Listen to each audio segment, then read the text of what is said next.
right, so I'm basically going to tell you a story. In late March of 2025, local homeowners in New Orleans were cleaning vegetation from the backyard of their home, and they found a marble plaque beneath the leaves and soil. It had been, it had a Latin inscription, so we go in close there, and they were curious about what they had found, so they contacted area archaeologists and local university faculty for help identifying it. When I received an email, which came to me on April 1st, oddly enough, I was stunned by what I saw. It appeared to be a Roman funerary inscription. My story today is about what I've been able to learn about the voyage of a Roman sailor's gravestone to New Orleans and the steps taken to initiate the repatriation process. Identifying the inscription was actually surprisingly easy, mainly because this text had been published before, and so it was also available, having been cited in texts that were available online. So after really just a couple of hours of doing some keyword searches, phrases from the inscription on Google, I was able to match the text with one that's in one of our major research resources called the Corpus of Latin Inscriptions, or the CIL. It had been published in volume 11, and it was inscription number 7584, and I show you the text here next to the stone. Both the text and the dimensions of the stone, which are also included in this particular catalog of inscriptions, matched. So it seemed like this was the right inscription. And so what we were looking at that time was the gravestone of a man named Sextus Congenius Verus. He was aged 42 at the time of his death. He had served 22 years in the Praetorian fleet of Misenum, on the north end, which is on the north end of the Bay of Naples. His stone there was just lying in the backyard of this house here in New Orleans.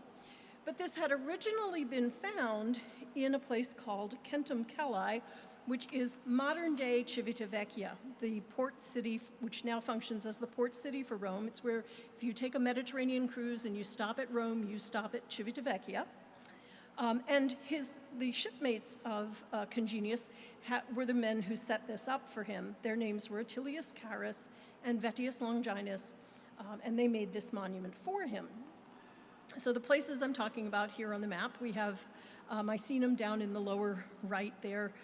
That is where one of the imperial fleets was based. The other one was based on the Adriatic side of Italy at a place called Ravenna.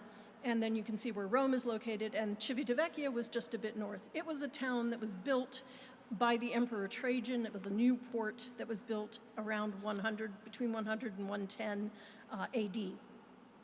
So this inscription was one of several that was found in a Roman-era necropolis that was uncovered in 1864 to 1866 when a prison was being constructed in an area called Prato del Turco, which is north of the harbor, the modern harbor of Civitavecchia. And this little cemetery, at this point, they found about 20 funerary inscriptions for men known as classiarii. These are soldiers of the Roman Imperial Navy. And they dated from about the mid-2nd century to the early 3rd century AD. The inscriptions are notable because they include information about the ethnicity of the sailors. Our sailor, Congenius, was from a place called Thrace, which is northeast of Greece. And the inscriptions also give names of ships from both the fleets at Misenum and at Ravenna. Congenius, it turns out, was on the ship named Asclepius, because that's also included in his inscription, and that his group was on a detachment from their usual place of being in Misenum because he was up at Civitavecchia when he passed away. The first group of 6 inscriptions were published in 1865, and other inscriptions were published in 1877 and 1819. The author of the volume CIL, where this inscription appears, had noted that he saw the inscription in the municipal library at Civitavecchia, and this happened in about 1910. But by 1918, the inscription had been relocated to the former monastery of the Dominican Fathers. That monastery had gone out of use, and it was attached to the south side of a church called Santa Maria Assunta there in Civitavecchia. At that time, around 1917, 1918, Salvatore Bastianelli, who founded the Archaeological Association of Centum Cellae there, was organizing a new museum. This would be the Museo Civico, or the Civic Museum, and it was going to be housed in the former monastery. So returning now to the origin of the inscription, based on the citations of it in several texts, I was able to find an entry for it in the online epigraphic database Roma, because, okay, I knew it came from Civitavecchia, but, was it still supposed to be there, or, what had happened to it? And so looking in this database, I noticed that the current location, as of 2013, when this was published, was listed as unknown. And so I contacted the editor of the database. She put me in touch with Dr. Laura Anaboletti, who's the director of the Archaeological Museum at Civitavecchia. And I sent her the same photo that I had been sent, telling her about the discovery and that we believed this stone belonged in her museum. After a few days, the museum staff responded, yes, that they believed it was indeed their object. And I informed Daniela Santoro, who was the homeowner who had found this and contacted me originally, about this development. And she and I both agreed that repatriation should be the objective. So the idea that we would make sure this stone went back to where it belonged, and get back home. So the museum director at Civitavecchia told us we needed to, quote, report the find to a local authority. And we kind of were like, well, I don't think our local police department, NOPD, is going to know what to do. So I decided to get in touch with my former graduate advisor from many, many years ago. And I said, what should we do? And he gave me the name of an FBI agent who worked in the art crimes unit in Philadelphia. And so basically the process involves getting our FBI involved, the art crimes unit, and then their companion unit, which is the Tutela Patrimonio Culturale, which is part of the Carabinieri, which is a sort of paramilitary police force in Italy, roughly equivalent to our FBI, but not exactly. That there would be a contact between them and some diplomatic things that would have to happen. So we did that, and an FBI the New Orleans field office sent an agent to come pick up the stone, and so it went to their place, and the museum and the Italian authorities made a formal request for the return of the inscription around the end of May last year. We're still waiting to hear the full outcome there. Now, in the meantime, the real question has been, from the moment we all first saw this piece, is how did this thing end up in New Orleans in the first place? Our working assumption was that the stone may have come to the US when a soldier returned from service during World War II. The slab of marble is about 30 centimeters by 30 centimeters, or about 1 foot square, and less than 2 inches thick, so it's portable. I always say it's kind of like if you've ever had a marble cutting board, it's about that size. Now, the Museo Civico was located, let me make sure I get this, was located here. So right here on the harbor front, there was also this area here known as the Arsenal of Bernini, and this large fortress here that was designed by Michelangelo. So some historic buildings there in Civitavecchia. This photo, by the way, 1942, okay. So it's located there, and there were many other structures there. This harbor and many of the structures nearby were severely damaged during the war because of bombardments that began on the 14th of May in 1943.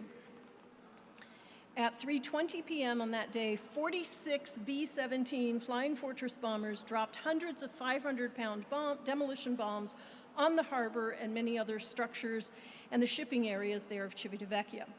It was the first of 87 bombardments that would take place between May 14th, 1943 and May 22nd, 1944. The position of the museum was, of course, right there by the harbor on the waterfront. and so it was highly vulnerable to these attacks. And you can see in the slide, this is the Church of Santa Maria Assunta, which the cloister that became the museum was directly attached to. We're looking at it from the north side. The museum was on the south side, so on the other side of this particular ruined church. And the west end of the museum was against the waterfront, so facing the waterfront.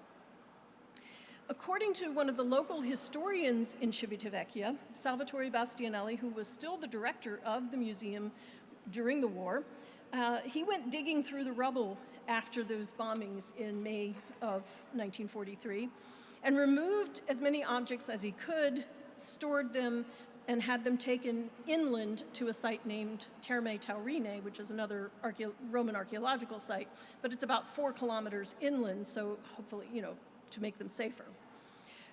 June 7th, 1944, the U.S. Fifth Army entered Civitavecchia, and for several months afterwards, various Allied units were posted at or near Civitavecchia, restoring the port facilities, the railway there, and also any other structures they needed for military operations as they continued their movements up the peninsula.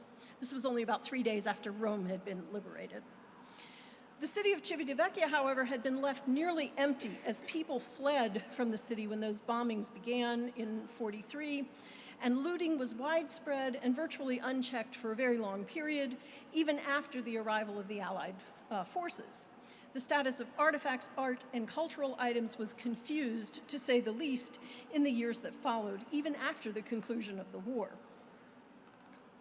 So returning now to this discovery in New Orleans, on October 6th in 2025, we had a short piece that appeared about the gravestone written by Ryan Gray at University of New Orleans that appeared in the Preservation Resource Center's monthly magazine, Preservation in Print. And then overnight, the story appeared in The Guardian, the newspaper based in the United Kingdom. And by the evening of October 7th, I and Daniela Santoro were both being interviewed by WWL News TV reporter Meg Ferris for the local news here.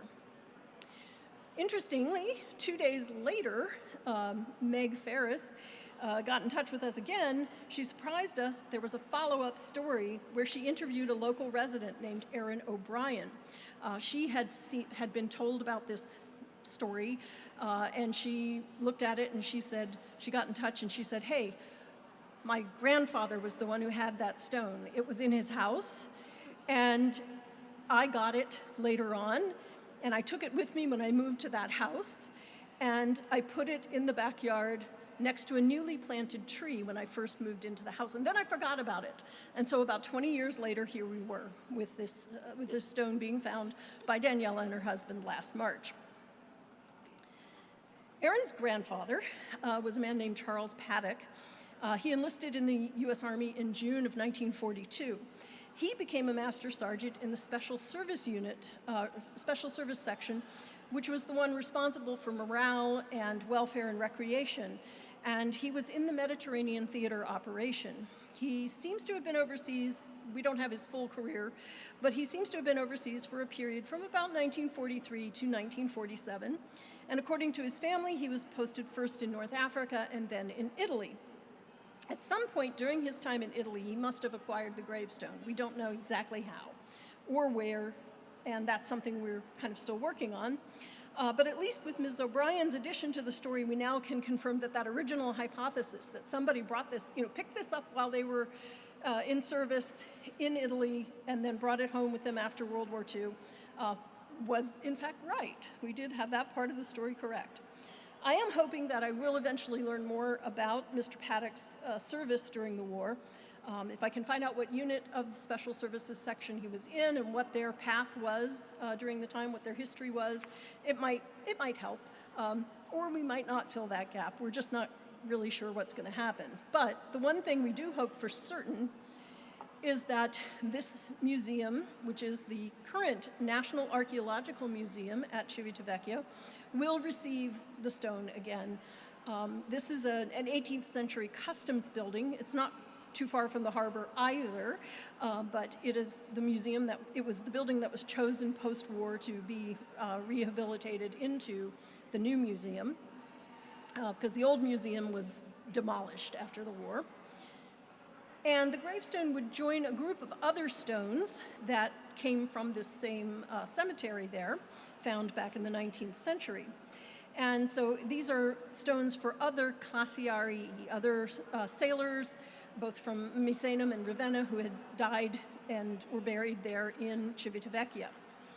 So that's what we hope will happen.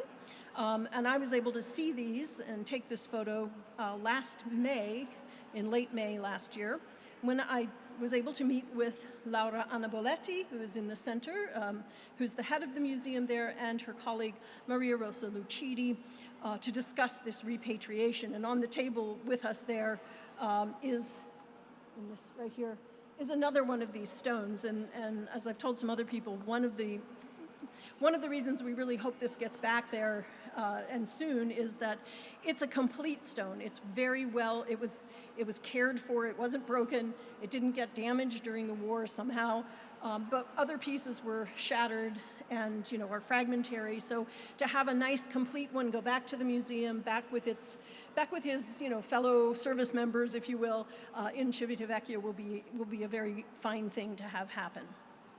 And so thank you for your time. And in closing, I also want to thank Daniela Santoro, who also works for Tulane here, for reaching out, because if she had not wanted to learn more about the stone, had not contacted people, and if we hadn't been able to identify it, who knows what would have happened with it. So it's really a lot of little pieces kind of fell together on this one, and it's been a fascinating thing to work with. So thank you.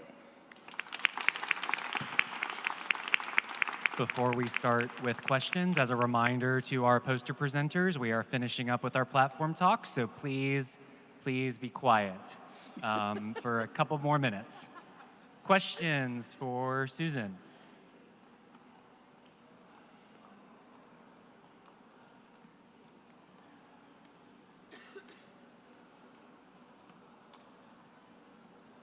Hi.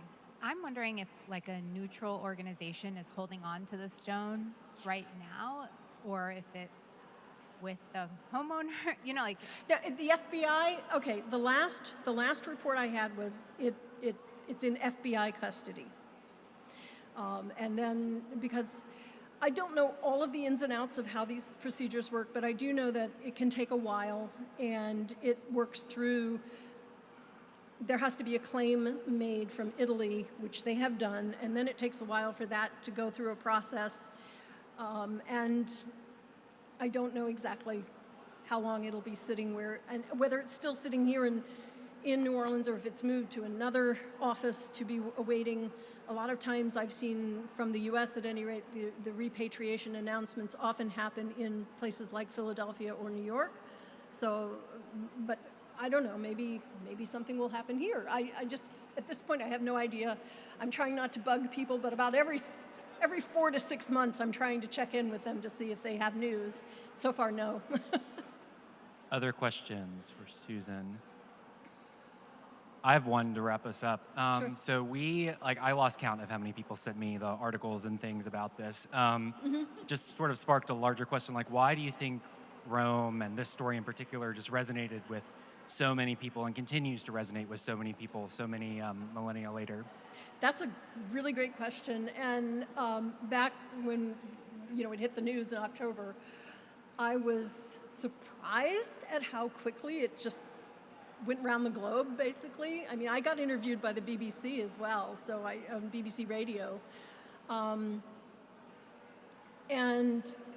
the only thing I can say is that at that moment, that was during the government shutdown, and I think people were feeling kind of frustrated, and there certainly wasn't a lot of other news. But when I step back, to me, it was like I didn't see it as all that unusual. But then when I step back for a moment, it's like, well, yeah, a Roman artifact turning up in somebody's backyard in New Orleans is rather unusual. And about the only other case that's similar was there was this head, a sculpted head in marble, that a year or two earlier had been found in a thrift shop in Texas. And turned out that also was something that a U.S. military person had picked up and brought home with them post-World War II. And then it just ended up in this thrift shop. So, yeah. Thank you. Let's have one more round of applause for all of our speakers. Thank you.